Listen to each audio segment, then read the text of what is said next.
In this video, we are going to be working through Ernest Hemingway's narrative called Innocent at Rinkside. And so a little bit of a background about this piece is it's a narrator who is inexperienced with the game of hockey. And so if you're inexperienced with the game of hockey as you watch this video and never seen a game or really watched much ice hockey, then it won't connect as well as if you knew the game. Because some of the things that he does in here really help if you have a basic knowledge or have had the experience of watching a game. And so what you're seeing here is it's a scenario of an individual, and it's called Innocent at Rinkside, not because there was a crime committed or he did anything wrong, but he is an innocent to the game, right? Naive, inexperienced, totally new, and hasn't seen a game before. And so he goes to this hockey game, and he sits down, looks at the ice, and then the gameplay starts, and he tries to figure out what's happening here. And so there's kind of four sections, four movements of this piece that he goes through to explain and go, unravel kind of his understanding of what's happening on the ice. And so we'll talk through that as we go, one paragraph at a time, and kind of break down what's happening in each of these paragraphs and maybe some things you should look for. I won't have all the answers and be able to cover absolutely everything in here, but there are some places I will point to help you unlock what's happening in this piece. All right, so for the first one, starts out here. This is where the individual would sit down and be talking about the rink, the ice rink. Here's what he says. The vacant ice looked tired, though it shouldn't have. They told him that it had been put down only 10 minutes ago following a basketball game, and 10 minutes after the hockey match it would be taken up again to make room for something else. But it looked not expectant but resigned, like the mere simulating ice in the Christmas store window, not before the miniature fir trees and reindeer and cozy lamp-lit cottage were arranged upon it, but after they had been dismantled and cleared away. So that's a pretty clear read on that one, right? It's grammatically, it's structured in normal sentence patterns. You may have noticed a little bit that like this is unusual, where you have and reindeer and cozy, fir trees and reindeer and cozy. Like, why is this list made as it is instead of with commas, like a list? Fig tree, fir trees, comma, reindeer, comma, and cozy. Obviously, that's an older spelling of cozy, but that's not really relevant here. But again, it's why would he choose to use ands, conjunctions between these words instead of commas? We'll get to that. And so if you really think about it, what he does not do is give any real reference to what the ice setup for hockey looks like. Doesn't mention the markings under the ice, doesn't mention that it's really a rink at all even, or that there's goals, the goalie pieces that would be on the ice as well, the goals. And so it's all like what it reminds him of. And so there's two kind of things that he does. One, and you probably hopefully caught that, is personification. Obviously, ice is not tired, and ice is neither expectant nor resigned. What he's doing is he's communicating a mood about the ice, right? It's just barren, cold, empty, nothing's happening on it. In fact, it doesn't look like anything's going to happen on it, right? It looks tired, like it's already been used. You can't tell that it's been used or unused. It didn't look like there's a game about to start. It's not expectant, like here comes the game. It's like listless and given up. Now, here we know when it says someone has come to the game with him. And so they have obviously been here before, and they're like, there was a basketball game, and then it switched out, and now it's a hockey game, and then at some point later it's going to be some other. So it's a very versatile facility, and that's not uncommon. We have in our town, we have not a stadium, but we have an arena, and they can play concerts in there. They can play hockey in there. They can play basketball. It's used for all kinds of things all the time. So that's not uncommon. But that's really that little part right there, right? That only part right there is the only kind of concrete reference to what's happening in terms of sports. The rest, you have personification, and then you have a simile, right? The simile here, let me get to a text box, is the like the mirror. Simile is a comparison using like or as. And so it says the ice is like the mirror simulating a Christmas store window. So this idea is like, what does this ice rink remind him of? Well, he thinks about a store window at Christmas time, and where in terms of like maybe they made a little village around it or whatever, they put a mirror down. But again, he has to continue with this idea. It's not like it's before Christmas where there's excitement of placing all the pieces around it of the village and the reindeer and all of that. But it's like after Christmas, the rush is over and it just kind of had been cleared away. So it's again this feeling of emptiness, desertion. And so he doesn't really feel like anything exciting or interesting is going to happen. But it's important when I point out it's all regular sentences because it's just kind of nothing's happening. And so it's almost academic where he's just sentence by sentence explaining what this rink reminds him of. Because that's important because it changes right here with the second paragraph. Because now the gameplay starts. Then it was filled with motion, speed.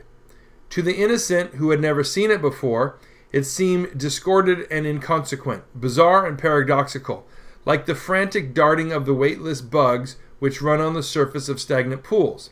Then it would break, coalesce through a kind of kaleidoscope whirl, like a child's toy, into a pattern, a design almost beautiful, as if an inspired choreographer had drilled a willing and patient and hard-working troupe of dancers, a pattern, design, which was trying to tell him something, say something to him urgent and important and true in that second before. Already bulging with the motion and the speed, it began to dissolve and disintegrate. I know I said those in the wrong order, but you know what I mean. So there's a lot of difference in this paragraph when it comes to structure. And we have two things here that kind of set off what some of the changes are. So we see then, and then we have another then here, right, to describe more than one thing happening. Now, the other thing you may have noticed is up in the previous paragraph, he knew how to use commas, and he made a list, fir trees and reindeer and cozy lamplit cottage.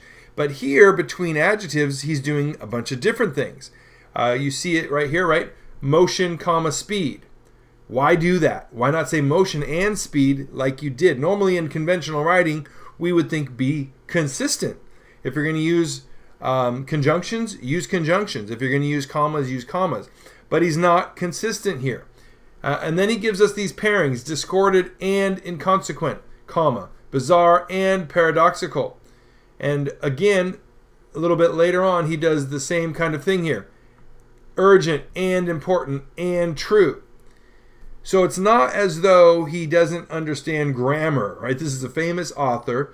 He knows what commas do, and he knows that conjunctions. Now, grammatically speaking, those are both correct, but it's not necessarily normal or conventional to switch them out like that. So it becomes a question of, well, why is he doing that? We'll get to that in a minute.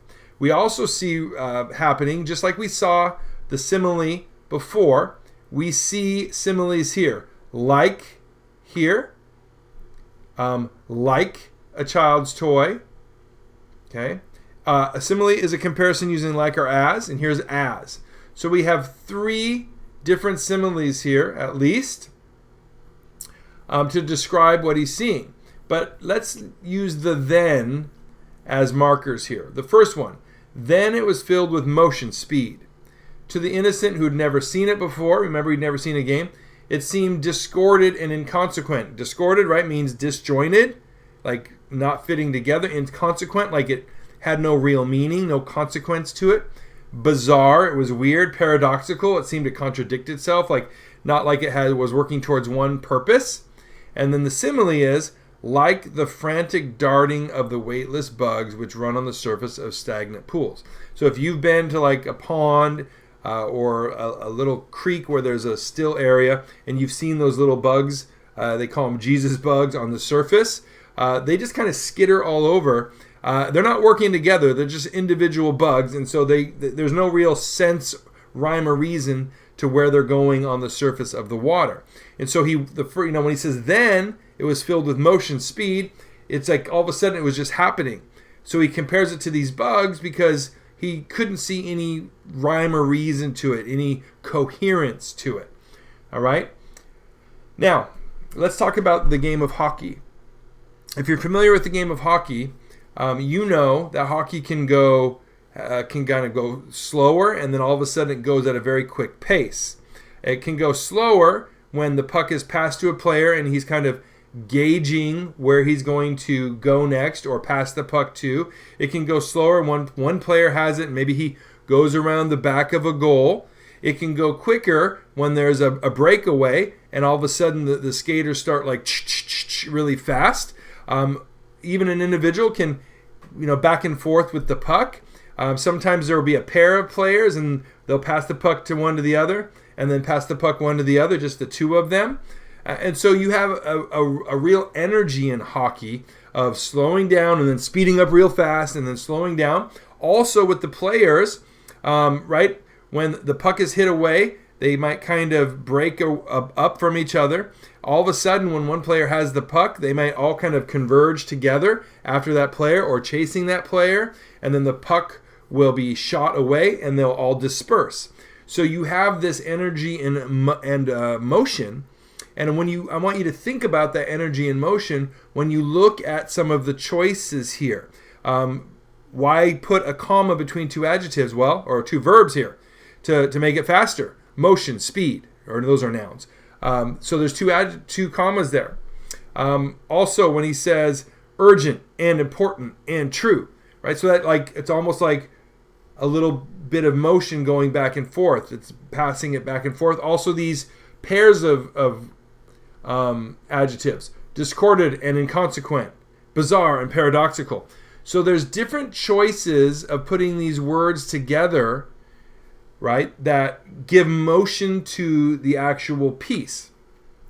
And so when you start reading this, you can even see that there's phrases sometimes, there's pairings sometimes, and then there's these longer phrases and then short phrases. So fast, slow, fast, slow, fast. So listen to the feel of this. Then it would break, coalesce through kind of a kaleidoscope world like a child's toy into a pattern, a design almost beautiful. So those are short. And then as if an inspired choreographer had drilled a willing and patient and hardworking troupe of dancers, a pattern, design, which was trying to tell him something, say something to him, urgent and important and true, right? So you have this speeding up and slowing down that is, as much as sentence structure and syntax can mimic motion, Hemingway in this paragraph is using his wording, his phrasing, to mimic the energy on the ice. It's really pretty genius here. Okay? And so, again, though, let's go back to the perspective, the persona. This is someone trying to figure it out. So at first, it makes no sense. Then, right? Then it would break, coalesce through kind of a kaleidoscope whirl. So he's starting to see patterns emerge. So first it looks like a child's toy. If you've looked through those kaleidoscopes where you can twirl it and the light patterns swirl around, it reminds him of that. And then also it looks like almost like they're dancing. It's choreographed, but then it breaks apart. So when he says it was trying to tell him something, a design which was trying to tell him something, right? It's like he's starting to is it making sense? It kind of, I can see something that's almost making sense, but then it bulges with the motion and the speed, and it began to dissolve and disintegrate. So all of a sudden it speeds up or it breaks apart, and he loses kind of the thread of what was happening. Like he almost gets it, but then something changes, right? So that's that paragraph describing kind of like the big picture. All of a sudden, the gameplay is just happening, and he sees the swirling and the movement. Then he starts to see patterns, thinks he's kind of getting it, and then the pattern dissolves and breaks apart, and he's puzzled again. So that's the second one. The third one, then, we start with another then, and then another then. Okay? So that's kind of important. Let's talk about what's happening after we read through it. Then he learned to find the puck and follow it. Okay? So, right, all of a sudden, he sees kind of the core, most important piece of the game, which is the puck, right? It's tiny. If you've seen hockey, sometimes you can't see the puck. It goes so fast when it's hit hard that you only see where it stops. So he learned to find the puck and starts to follow where it's going.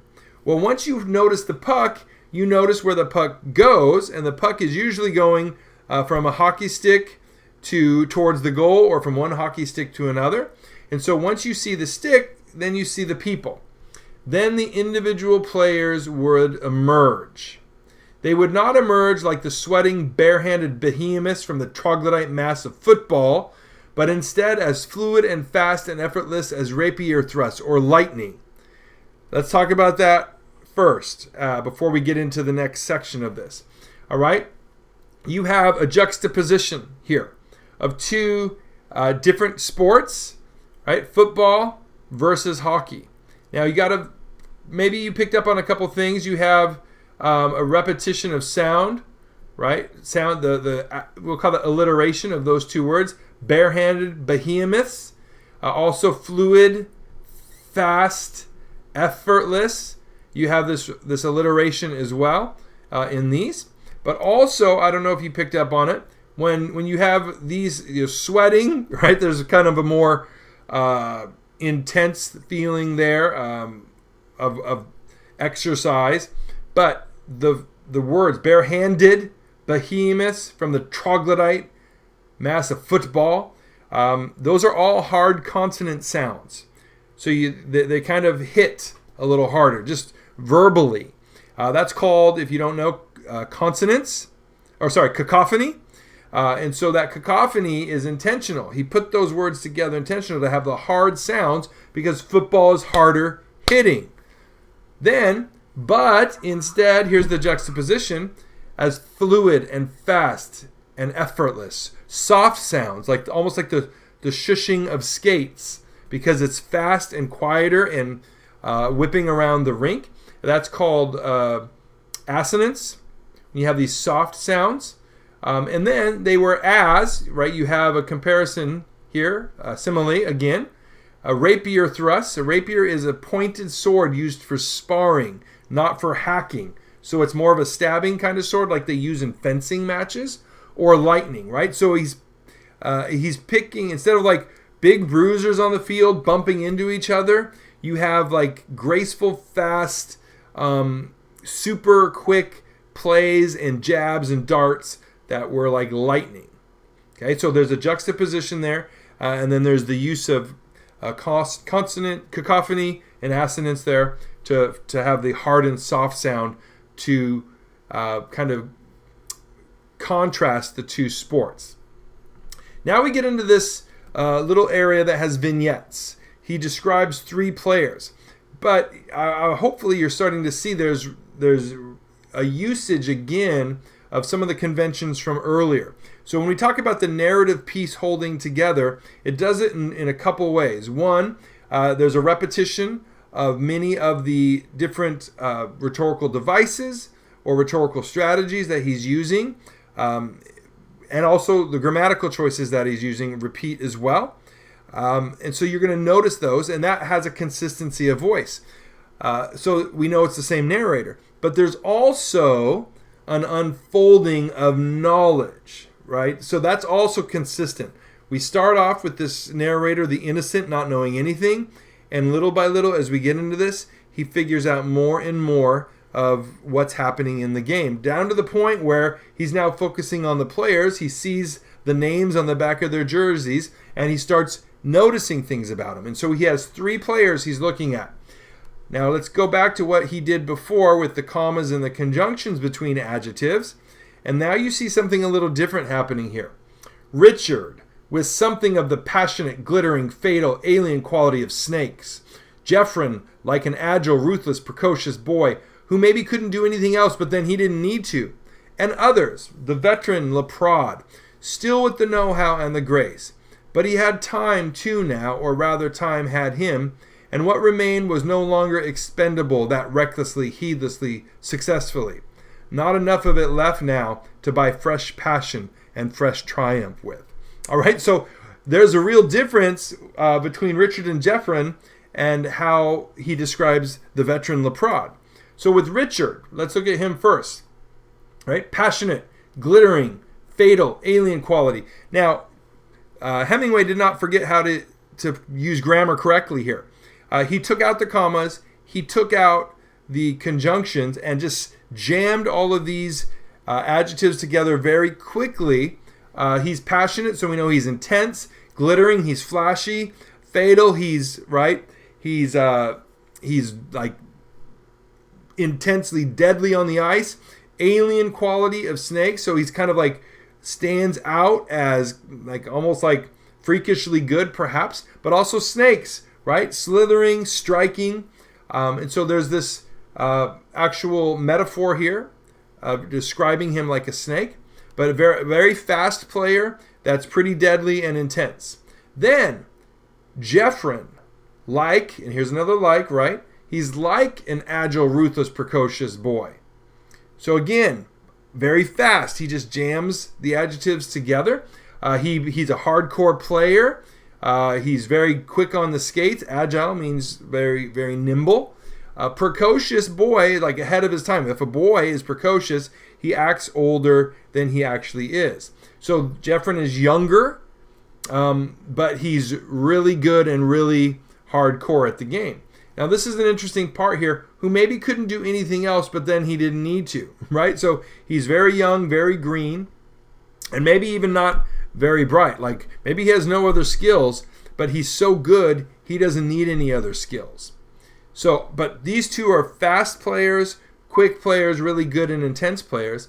And then it goes to this, and others. The veteran. We know a veteran means someone who's older and skilled in the sport. He's been around a while. But notice at this point, there's no jamming together of adjectives. It goes back to actually slows it down here with conjunctions and commas. And notice there's only one section here that has the commas: recklessly, heedlessly, successfully. All the rest of the phrasing when it describes Leprod is much slower. It says he has the know-how and the grace. He's still good on the ice. He knows what he's doing. But he had time now too, so he's a little more restrained, right? Or rather, time had him. Like, is he intentionally restrained, or is it because he's older and just doesn't have the energy? So what remained was no longer. The energy he had left that remained was not just like light the fuse. He could not expend it recklessly, heedlessly, successfully, right? So notice like that's the only little passage that has even a little bit more speed to it, recklessly, heedlessly, successfully, because if he does go fast, he then has to go slow. Not enough of it left now to buy fresh passion and fresh triumph with. So you get these little vignettes of these characters, but Hemingway is using some of the same syntax tricks to speed up and slow down to bring out kind of the characterization of these individual players.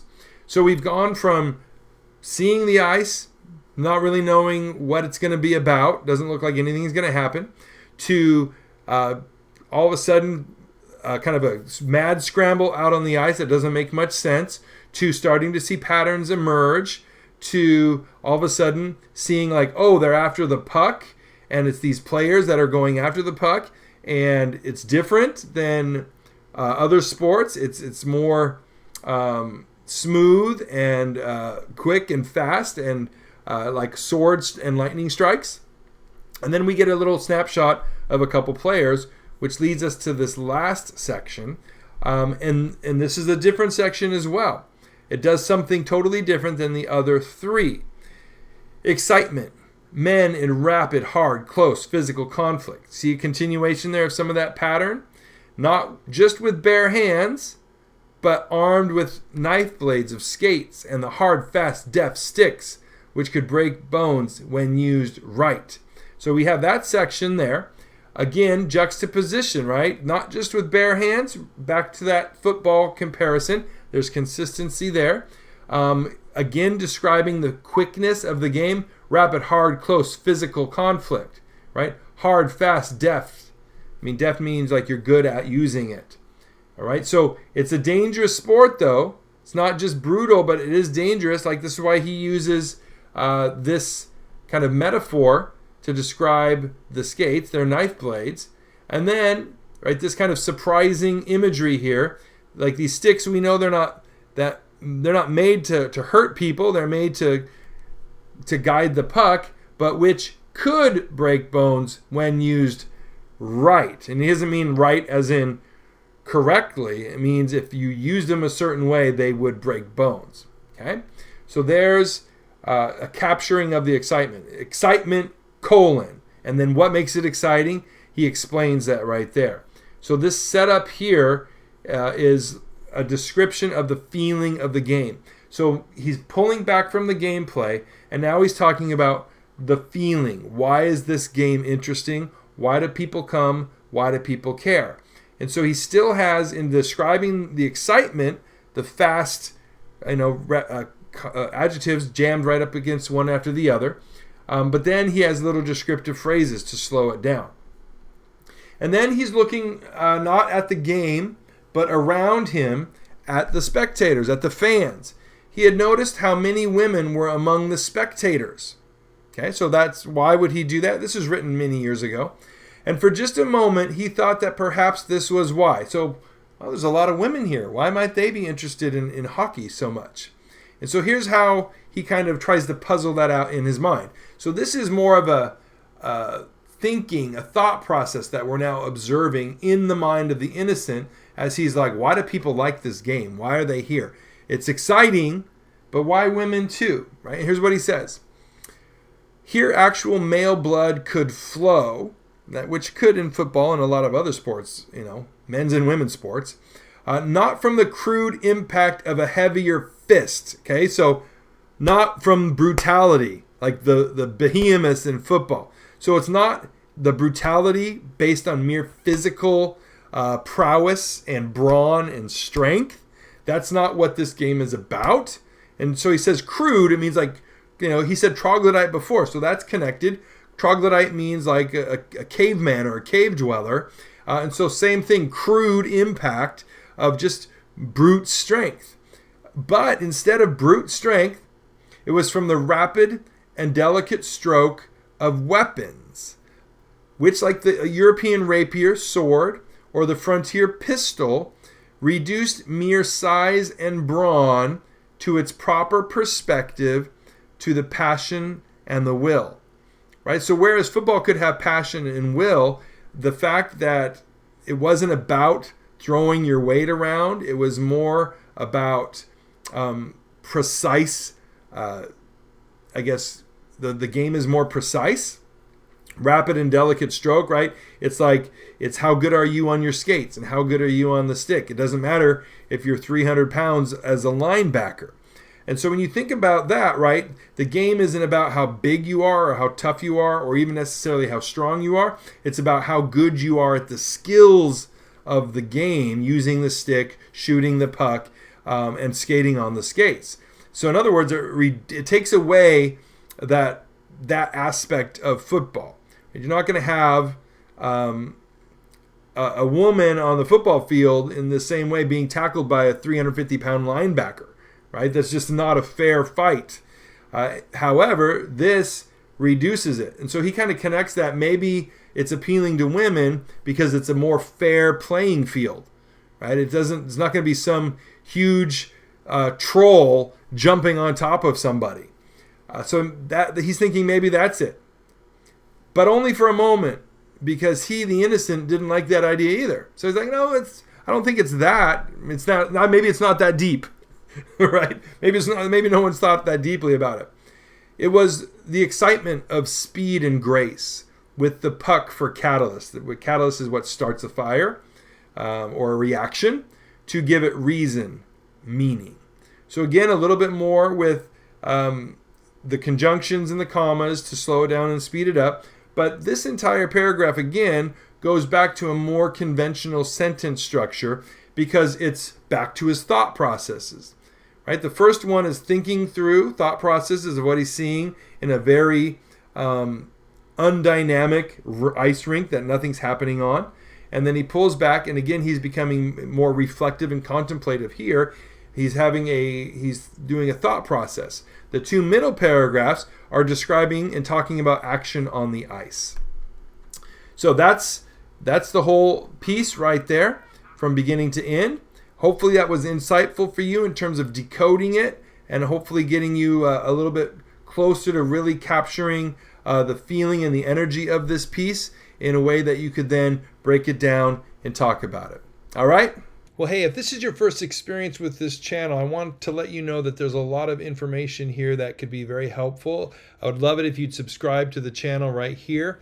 This is going to be a playlist of other things that have to do with writing, whether it's sentence construction, sentence types, that kind of thing. Also annotating, rhetorical triangle, all of that kind of stuff. This might be a playlist that has to do with rhetorical devices, other things AP related that might be of use for you. And then maybe some samples of the books that I have read. I have a lot of audiobooks of different typical classroom kind of novels.